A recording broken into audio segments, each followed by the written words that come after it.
जय हिंद वॉरियर्स। आपका स्वागत है जे डिफेंस वॉरियर में। ओके, हम करने वाले हैं एनडीए 2022 एग्ज़ाम की प्रिपेयरिंग और मैं आपको पढ़ाने वाली हूँ पॉलिटी।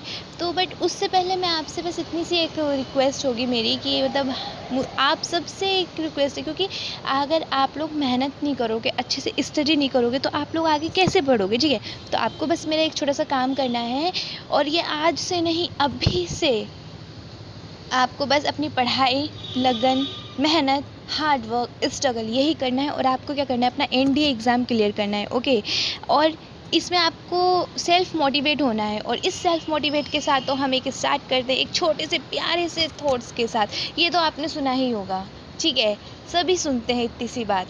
चलो तो हम स्टार्ट करते हैं अपने एक छोटे से थॉट के साथ। मंजिल उन्हें मिलती है जो अपने हौसलों को बुलंद रखें। मंजिल उन्हें मिलती है जो अपने हौसलों को बुलंद रखे। इतिहास तो हम कलम से भी लिख लेंगे, लेकिन अगर हौसले बुलंद होंगे तभी तो आप अपनी कलम से अपना इतिहास लिखोगे। और अगर आपको अपना इतिहास लिखना है, अगर आपको डिफेंस वॉरियर में जाना है और आपको डिफेंस वॉरियर बनना है, तो आपको बस क्या करना है, अपना एनडीए रिटन एग्ज़ाम क्लियर करना है और उसके बाद आपको डिफेंस वॉरियर जाने से कोई नहीं रोक सकता। ठीक है, तो आपको बस क्या करना है, और एक मेरा छोटा सा एक प्यारा सा काम आपको करना होगा, बहुत ही प्यारा सा काम है कि आपको क्या करना है, video like, share and subscribe. Then इन वीडियो को आपको इतने आगे बढ़ाना है कि जो ये वीडियो देखेंगे, जो स्टूडेंट हमसे जुड़ेंगे, उन्हें क्या होगा, एक तो वो सेल्फ मोटिवेट भी होंगे हमारे साथ रहकर, और उन्हें मतलब हमारे साथ पढ़कर इतना अच्छा लगेगा कि हाँ, उनके अंदर नॉलेज गेन होगी। क्योंकि सबसे इम्पोर्टेंट बात क्या है कि अपने अंदर एक इम्प्रूव लाना, एक इम्प्लीमेंट लाना। देन उसके बाद क्या है कि हमें एक ग्रोथ करना है, अपनी नॉलेज को गेन करना है, मतलब अपनी नॉलेज को बढ़ाना है। ठीक है, तो अपनी नॉलेज को बढ़ाते हुए, हार्ड वर्क करते हुए हम और हम दोनों मिलकर आज मेहनत करते हैं और अपना एनडीए एग्ज़ाम क्लियर कर देंगे। ठीक है, तो चलो अब हम स्टार्ट करते हैं आगे की प्रिपेयरिंग के लिए कि आज का टॉपिक क्या है। तो गाइस, आज का टॉपिक हमारा रहेगा fundamental rights and fundamental duties. Okay, इनसे रिलेटेड है। अगर हम बात करते हैं अपनी फंडामेंटल राइट्स के बारे में, अगर छोटी सी एक बात करते हैं कि India is a country that is a now for its diversity, many religion, culture and language come together to form the identity of this great nation. Along with his diversity, India has also been home to several important political movements. One of these movement was the struggle for independence from British rule. After gaining independence in 1947, the leader of our country worked hard to draft a constitution that would protect the right of all citizens. The document is now as the Indian Constitution, and it talks about the fundamental right and the duty of the citizen of India. In this article we will take a closer look at this fundamental right. हम ये जो अब articles की बात करेंगे कि fundamental rights और duty में कौन कौन से आर्टिकल्स आते हैं। जो फंडामेंटल राइट्स एंड ड्यूटी है वो क्या है, सबसे पहले हम बात करते हैं जो हमारी इंडिया है। जो हमारी इंडिया जो कंट्री है वो एक डिवर्सिटी कंट्री, क्योंकि इसमें बहुत सारे रिलीजियन है, कल्चर्स है, लैंग्वेजेस हैं, जो इस एक चीज़ को क्या कहते हैं, इसको एक बहुत बड़ा नेशन बनाती है। ठीक है, अब इसमें क्या था, जब हमारा इंडिया जब इंडिया इंडिपेंडेंट नहीं था, फ्रीडम नहीं था, तो उसने बहुत स्ट्रगल करे थे। बाद में क्या हुआ, उसे 1947 में हमारा इंडिया इंडिपेंडेंट हुआ, इंडियन कॉन्स्टिट्यूशन बन के रेजी हुआ। देन उसके बाद बहुत सारे हमारे मतलब जितने भी सिटीजन्स ऑफ इंडियन है, जो भी मतलब सिटीजन्स हैं इंडिया के, उनके लिए क्या फंडामेंटल राइट्स एंड ड्यूटी की, उनको क्या क्या अधिकार मिले हैं और उनकी क्या क्या ड्यूटीज़ है, उनकी क्या क्या रिस्पॉन्सिबिलिटी है, जो फंडामेंटल राइट्स एंड ड्यूटी में बताया गया है। तो हम स्टार्ट करते हैं अपना what are the fundamental rights. Okay, कि फंडामेंटल राइट्स क्या है। अगर हम फंडामेंटल राइट्स की बात करेंगे तो जो फंडामेंटल राइट्स हैं बेसिक, ये मतलब और इंडिया की जितनी भी और सिटीजन्स हैं उनके लिए ही है, मतलब उनके द्वारा कॉन्स्टिट्यूशन में ये बनाया गया था। अब देन ये जो फंडामेंटल राइट्स है पार्ट 3 में आर्टिकल 12 से 35 है। आपको ध्यान रखना है, अगर कोई पूछता है फंडामेंटल राइट्स किस कौन से पार्ट में, तो आपको ध्यान रखना है फंडामेंटल राइट्स पार्ट 3 में आर्टिकल 12 से 35 है। ठीक है, अब इस कॉन्स्टिट्यूशन में क्या है कि what is the fundamental right of the Indian constitution. Indian constitution में जो फंडामेंटल राइट्स है वो क्या है और कौन कौन से, अब हम इसके बारे में डिस्कस करने वाले। लेकिन इसके बारे में डिस्कस करने से पहले मैं आपको ये बात कहूँगी, अगर ये आपको वीडियो लिटरली अगर ये वीडियो आपको लिटरली बहुत अच्छी लग रही है, आपको लग रहा है कि हाँ ये आपके लिए हेल्पफुल है, ठीक है, आपको नीड है, तो हम ऐसी वीडियोस और लेकर आएंगे आपके लिए और आपको हम मोटिवेट करेंगे। बट उससे पहले आपको भी हमारा एक छोटा सा काम करना है। बस हमें क्या करना है, हमें ये नहीं करना है कि हाँ कि आप मतलब कि मेहनत ना करो। हम ये चाहते हैं कि आप मेहनत करो, आप आगे बढ़ो, और इसीलिए फिर हम और वीडियोस आपके लिए लेकर आएंगे छोटे छोटे टॉपिक्स के साथ, ठीक है, जो मतलब जल्दी आपके टॉपिक्स क्लियर हो, आपको समझ में, क्योंकि नॉलेज इंपॉर्टेंट है। रट्टा कोई भी मार लेगा, बट नॉलेज गेन करना, उस नॉलेज को याद रखना, वो कोई नहीं कर पाता है, वो कम ही लोग कर पाते हैं। सबसे इम्पोर्टेंट बात है नॉलेज। तो अगर आपको नॉलेज लेनी है तो आप वो कहीं से ले सकते हो, बट लेकिन अब आपको क्या करना होगा, नॉलेज के लिए भी और आगे एनडी एग्ज़ाम क्लियर करने के लिए भी बस आपको सेल्फ मोटिवेट होना है, ठीक है। अपनी मंजिल को एक तरह से, जो आपका एम है, जो आपका गोल है, उस पर फोकस रखते हैं और अब हम उसी फोकस के साथ आगे चलते हैं। ओके, हमारे फंडामेंटल जो राइट्स हैं, ठीक है, पहले 7 थे, बात करते हैं। फंडामेंटल राइट्स पहले 7 थे, बट अब प्रेजेंटली 6 हैं। मैं आपको बता दूं, अगर आपसे पूछे फंडामेंटल राइट्स कितने हैं, तो आप क्या बताओगे? आप बताओगे there are 6 fundamental rights in of the Indian constitution from article 12 to 35 under 3rd part. मतलब कि जो फंडामेंटल राइट्स है आपके वो 6 हैं, और वो इंडियन कॉन्स्टिट्यूशन के जो आर्टिकल 12 से 35 में है और पार्ट 3 के अंडर आते हैं। ये आपको इस बात का ध्यान रखना है। और ये जो पहले जो 7 जो आर्टिकल्स थे, हम बात करेंगे एक आर्टिकल की जो इसमें से हटा दिया गया था, उस आर्टिकल की हम बात करेंगे। लेकिन पहले हम 6 आर्टिकल्स की बात करते हैं कि जो 6 आर्टिकल्स हैं वो कौन कौन से आर्टिकल हैं। तो हम बात करते हैं सबसे पहले राइट टू इक्वलिटी। जो राइट टू इक्वलिटी है, समानता का अधिकार, वो आर्टिकल से 14 से 18 है। इसमें क्या दे रखा है कि सबको एक इक्वल होना चाहिए, मतलब किसी चीज़ में भेदभाव नहीं होना चाहिए, ना वो कास्ट में होना चाहिए, ना रेस में, ना प्लेस ऑफ बर्थ में, ना सेक्स में, ना जो रिलीजियन है उसमें। हमें मतलब किसी भी चीज़ में भेदभाव नहीं करना है, क्योंकि हम सब एक समान अधिकार है, क्योंकि ये हमें अधिकार है, राइट टू इक्वलिटी, एक समानता का अधिकार है, ठीक है। और एक आता है हमारा राइट टू फ्रीडम। ये जो राइट टू फ्रीडम है वो आता है आर्टिकल 90 से 22। अब ये जो राइट टू फ्रीडम है, ये हमें मतलब बिल्कुल फ्रीडम करता है कि हाँ हम अपने लिए मतलब हम कहीं भी आ जा सकते हैं, या हम अपने वर्ड्स यूज़ कर सकते हैं, लैंग्वेज यूज़ कर सकते हैं, और हम कुछ भी कर सकते हैं। तो ये इनसे रिलेटेड है कि हाँ हम कुछ भी कर सकते हैं, क्योंकि हमें एक तरह से फ्रीडम का अधिकार है, ठीक है, जो आर्टिकल 90 से 22 तक दे रखा है, चाहे वो रेजिडेंसी हो, मूवमेंट हो, कोऑपरेटिव हो, या प्रोफेशन हो, कुछ भी हो, ठीक है। तो आपको वो क्या करना है, एक तरह से आपको वो वर्ड रेडी करना है, ठीक है। अगर हम नेक्स्ट टॉपिक की बात करते हैं, राइट अगेंस्ट एक्सपोलिशिएशन। मतलब जो भी मतलब लेबर हैं, ठीक है, उनके ऊपर उनको मतलब जो ट्रैफिक, जितने भी मतलब ट्रैफिक हैं, और जो मतलब ह्यूमन है, उनके लेबर हैं जितने भी, उनको अधिकार है इस चीज़ का कि हाँ वो उनको मतलब एक प्रोटेक्ट किया जाता है, मतलब प्रोटेक्ट का एक अधिकार है, जो भी मतलब लेबर्स हैं इन सबको, जो आर्टिकल 23 से 24 तक दिया गया है। अब हम बात करते हैं right to freedom of religions की। अगर हम बात करते हैं, जो आर्टिकल 25 से 28 तक दिया गया है, जो कि प्रमोट करता है रिलीजियंस को चूज़ करने में। देन हम किसी के अगेंस्ट नहीं जा सकते, किसी धर्म के अगेंस्ट नहीं जा सकते हैं, ठीक है, और ना हम किसी धर्म को, क्योंकि ये सबको अधिकार है, उनके रिलीजियंस का अधिकार है, उनको अधिकार है कि हाँ कि वो धर्म की स्वतंत्रता प्रति अधिकार है, वो स्वतंत्र है रिलीजियन धर्म से रिलेटेड, कि हम कोई बंदिश नहीं है उनके ऊपर, जो आर्टिकल 25 से 28 के बीच में है। अब हम बात करते हैं हमारी culture and educational right, article 29 to 30। ये जो culture and educational right article है 29 to 30, इस आर्टिकल में क्या है कि एक लैंग्वेज, स्पिरिट, कल्चर जो है वो उसे प्रोटेक्ट करता है, ठीक है, प्रोटेक्ट करता है हमारा, और उसको क्या है, एक तरह से वो हमें अधिकार देते हैं, जो आर्टिकल 29 से 30 में है, ठीक है। अगर हम बात करते हैं राइट टू प्रॉपर्टी की, अभी हम बात करेंगे, बट उससे पहले हम बात करते हैं राइट टू कॉन्स्टिट्यूशनल रिमडाइज की, जो आर्टिकल 32 में है। इसमें क्या है कि जो भी मतलब जितने भी मतलब सुप्रीम कोर्ट के द्वारा जितने भी फंडामेंटल राइट्स अप्रोच किए गए, पावर थी, उन सबको इम्प्रूवमेंट की गई थी, और इसी से रिलेटेड है। और अगेन अब हम बात करते हैं अपना राइट टू प्रॉपर्टी की, जो आर्टिकल 31 में। अब ये इसमें क्या हुआ था, राइट टू इसमें ये हुआ था, 1 मिनट, ये जो हमारा है आर्टिकल, ये जो दे रखा है, एक मिनट।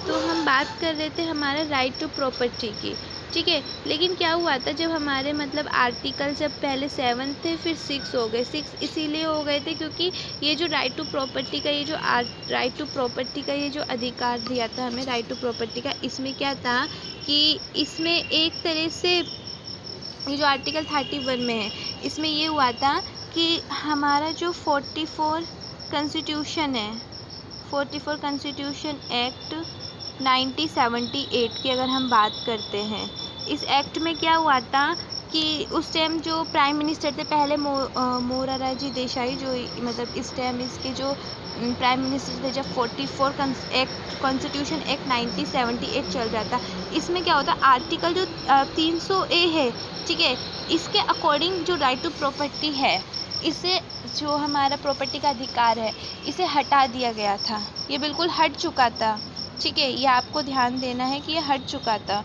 जिससे कि क्या हुआ, फिर उसके बाद हमारे 6 आर्टिकल्स हो गए और इसे 44 में मतलब जोड़ दिया गया था। 44 जो ये जो कॉन्स्टिट्यूशन 1970 है, इसे इसमें जोड़ दिया गया था, जिसमें कि जो 44 जो कॉन्स्टिट्यूशन एक्ट था, इसमें क्या हुआ था, जो मूल अधिकार के जितने भी अंतर्गत जो आर्टिकल 31 के द्वारा जो संपत्ति के जो मूल अधिकार थे, इन्हें समाप्त कर दिया गया था, ठीक है।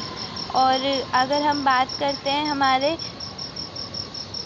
ये वाले जो है, what are the fundamental duties under the Indian constitution, कि कौन कौन से फंडामेंटल ड्यूटीज़ है जो इंडियन कॉन्स्टिट्यूशन के अंदर मतलब कैसे वर्क करते हैं, क्या मतलब कब आए, कैसे आए, हमें तो ये इन्फॉर्मेशन हमें चाहिए, ठीक है। अब इसमें क्या था, जो फंडामेंटल ड्यूटीज़ थी हमारी, एक मिनट, ये जो हमारी the fundamental duties of a citizen under the Indian constitution are mention in a part 5A of the constitution, मतलब ये जो हमारी मतलब फंडामेंटल ड्यूटीज़ हैं, ये पार्ट 5A आर्टिकल 51 में, ठीक है, ध्यान रखना है आपको, आर्टिकल 51A ध्यान रखना है आपको, article 51A, then part 5A जो इंडियाई कॉन्स्टिट्यूशन है उसके अंदर फंडामेंटल ड्यूटीज़ को जोड़ा गया है। और ये जो एमेंडमेंट चला था, मतलब जब इसे जोड़ा गया था, तो ये इसे जोड़ा गया था 42 अमेंडमेंट इन 1976 में, 6 के अकॉर्डिंग इसे जोड़ा गया था। और ये जो 42 अमेंडमेंट 1976 है, इसको हम एक मिनी कॉन्स्टिट्यूशन के नाम से भी जाना जाता है, ठीक है। अब इसमें क्या होता है, इसमें ना मतलब कि 10 फंडामेंटल ड्यूटीज़ मेंशन करी थी इस कॉन्स्टिट्यूशन में। ये जो कॉन्स्टिट्यूशन बना था, इसमें 10 मतलब फंडामेंटल ड्यूटीज़ थी, जो अब हम आगे पढ़ने वाले हैं, ठीक है। इसमें क्या था, एक तरह से, एक तो इसमें एक minute, protect the rich heritage of और कंपोजिटिव कल्चर, मतलब जितने भी हेरिटेज थे, रिच हेरिटेज जो कल्चर थे, उनको प्रोटेक्ट करना, जो हमारे इंडिया के कल्चर्स थे उन्हें प्रोटेक्ट करना, नेशनल सर्विस प्रोटेक्ट करना, जो गवर्नमेंट के द्वारा थी, जो कंट्रीज थी उन्हें प्रोटेक्ट करना। देन उसमें क्या था, जितने भी रिलीजियंस है, जितनी भी मतलब डिवर्सिटी है रिलीजियंस है, उनका सम्मान करना, ना कि उनका उल्लंघन करना, ठीक है। देन उसके बाद क्या था, मतलब जो हमारी पृथ्वी है, अर्थ है, उसको प्रोटेक्ट करना, चाहे वो रिवर हो, वाइल्ड लाइफ हो, फॉरेस्ट हो, लेक हो, उन सबको प्रोटेक्ट करना, ठीक है, जिसे हम मदर अर्थ कहते हैं, अर्थ को हम मदर कहते हैं, तो उसे प्रोटेक्ट करना, ठीक है। और इसमें क्या था, जितनी भी मतलब पब्लिक की जो भी प्रॉपर्टी है, ये सब है, उन सबको क्या कहते हैं, सेफ गार्ड करना, मतलब उन्हें प्रोटेक्ट करना कि हाँ, रिलीजन हो गया, कास्ट हो गया, भेदभाव हो गया, इन सब से दूर, ठीक है, उन सब का एक तरह से सम्मान करना, ठीक है। क्योंकि मूल जो हमारे फंडामेंटल ड्यूटीज़ में यही है, आर्टिकल जो 51A है, उसमें जो 10 फंडामेंटल ड्यूटीज़ मेंशन कर रखे कि हाँ, तुम्हें राष्ट्रीय गान, नेशनल एंथम, नेशनल सॉन्ग, इन सब का आपको सम्मान करना होगा।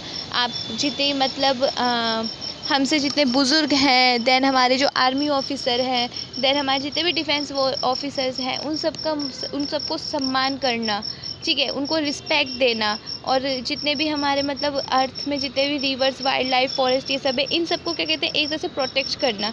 और जो हमारी हेरिटेज साइट्स हैं, कंट्रीज़ हैं, हमारा जो कल्चर है, इन सबको क्या कहते हैं, सम्मान करना, और इन सबको क्या कहते हैं, प्रोटेक्ट करना। ये हमारी फंडामेंटल ड्यूटीज़ हैं। अगर हम बात करते हैं फंडामेंटल राइट और फंडामेंटल ड्यूटीज़ में क्या डिफरेंस है, मतलब क्या अंतर है, अगर हम इस चीज़ की बात करते हैं तो, ठीक है। अब इसमें क्या आता है, इसमें तो बेसिक डिफरेंस है। ये जो फंडामेंटल ये ड्यूटीज़ है और देन फंडामेंटल राइट्स हैं, इनका ये जो डिफरेंस है बहुत बेसिक डिफरेंस है, ठीक है।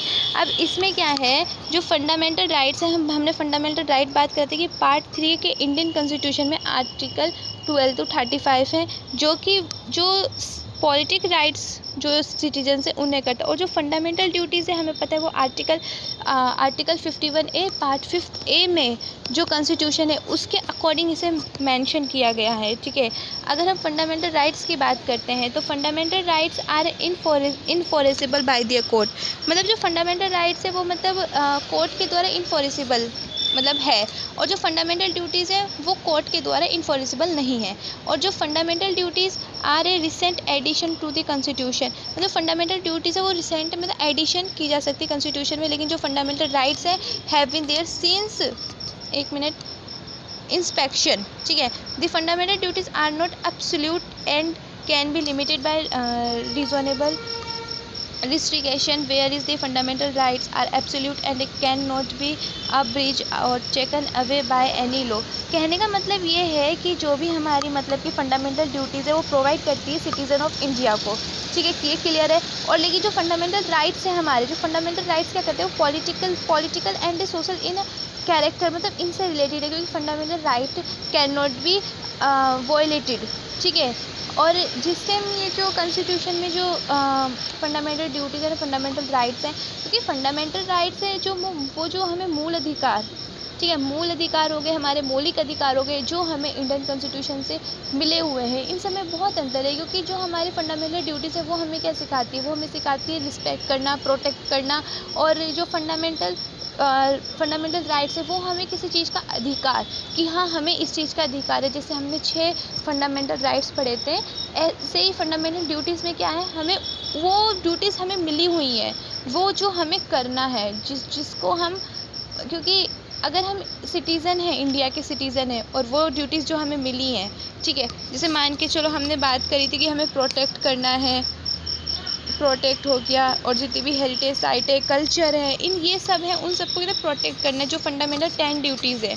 और जो फंडामेंटल राइट्स है, सिंपल लैंग्वेज, जो अधिकार हमें मिले हैं कॉन्स्टिट्यूशन की तरफ से। फंडामेंटल ड्यूटीज़ सिंपल वर्ड में अगर बोलें, जो फंडामेंटल ड्यूटीज़ वो है जो हम एक तरह से, जो हमें हमारे मौलिक अधिकार है, जो हमारे मौलिक अधिकार है जो हमें मिले हैं हमारे इंडियन कॉन्स्टिट्यूशन से रिलेटेड, कि हाँ, कि हमें हमारे जितने भी मतलब सिटीज़न ऑफ इंडिया जितने भी हैं लोग, उन सबको किसी तरह से सम्मान करना, सबको, जो हमारे राष्ट्र नेशनल एंथम है, नेशनल सॉन्ग है, नेशनल फ्लैग है, इन सब का सम्मान करना। जो हमारे मतलब कि महिलाएं हैं, पुरुष हैं, या फिर इंडियन आर्मी, इंडियन जो डिफेंस वॉरियर्स होते हैं, इन सब का सम्मान करना। और जो हमारे मतलब रिलीजियन होते हैं, इन सब में भेदभाव ना करना, यही सब हमारे जो फंडामेंटल ड्यूटीज़ में जो 10 ड्यूटीज़ हैं वो इसमें ये शामिल है, ठीक है।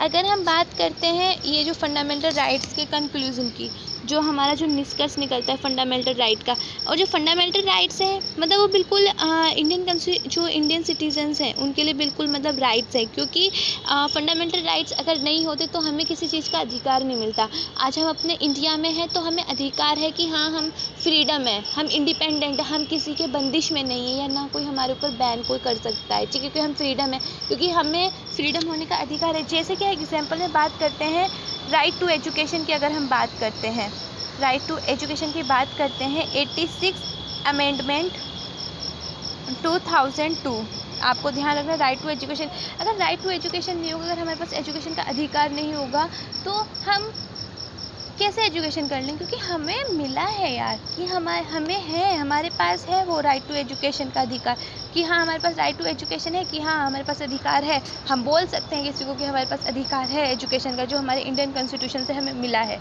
तो यही सिंपल सी बात है। अगर फंडामेंटल्स जितनी भी राइट्स हैं जो हमें मिले हैं, ठीक है, इनका हमें फ़ायदा उठाना चाहिए, क्योंकि हम इसके काबिल हैं, क्योंकि ये इंडियन कॉन्स्टिट्यूशन से हमें मिला है, ठीक है, तो हम इसके काबिल हैं। और ऐसी फंडामेंटल ड्यूटीज़ जो हमें मिली हैं उसको पूरी तरीके से निभाओ।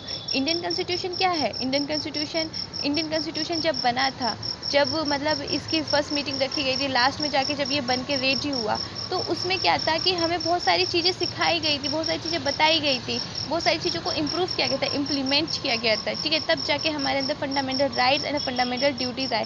क्योंकि जब ये हमारे अंदर रहते हैं तो हमें एक तरह से क्या होता है, अंदर से जुनून आता है किसी चीज़ का, वैसे ही ये है, ठीक है। अब इसमें क्या था कि जितने भी इंडियंस थे वो इंजॉय करते थे बिल्कुल आराम से, क्योंकि उनको अधिकार था, फंडामेंटल राइट्स उनके पास हैं और फंडामेंटल ड्यूटीज़ उनके पास हैं।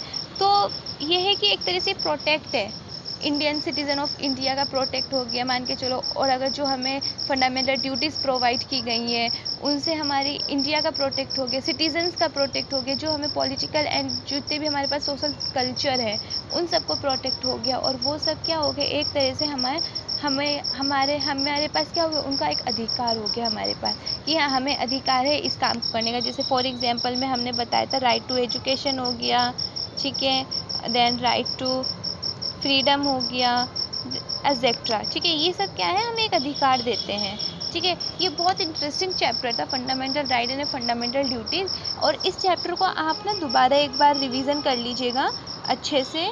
और इसी के साथ मैं आपसे बस इतना कहूँगी कि आपको बहुत अच्छे से मेहनत करनी है, बहुत अच्छे से आपको स्टडी करनी है अगर आपको आगे बढ़ना है तो, ठीक है। अगर ये वीडियो आपको सच में बहुत हेल्पफुल लगी हो, उसके लिए आपको बस मेरा एक ही काम करना है कि ये वीडियो आपको लाइक करनी है, शेयर करना है, सब्सक्राइब करना है। और इस वीडियो का आपको हर जगह शेयर करना है कि जो बच्चे हमसे जुड़ना चाहते हैं या हमसे जुड़े हैं, ठीक है, उनको भी बहुत बहुत थैंक यू कि वो हमारी वीडियो को मतलब कि बहुत इंटरेस्ट कर ले रहे हैं हमारी वीडियो से, ठीक है।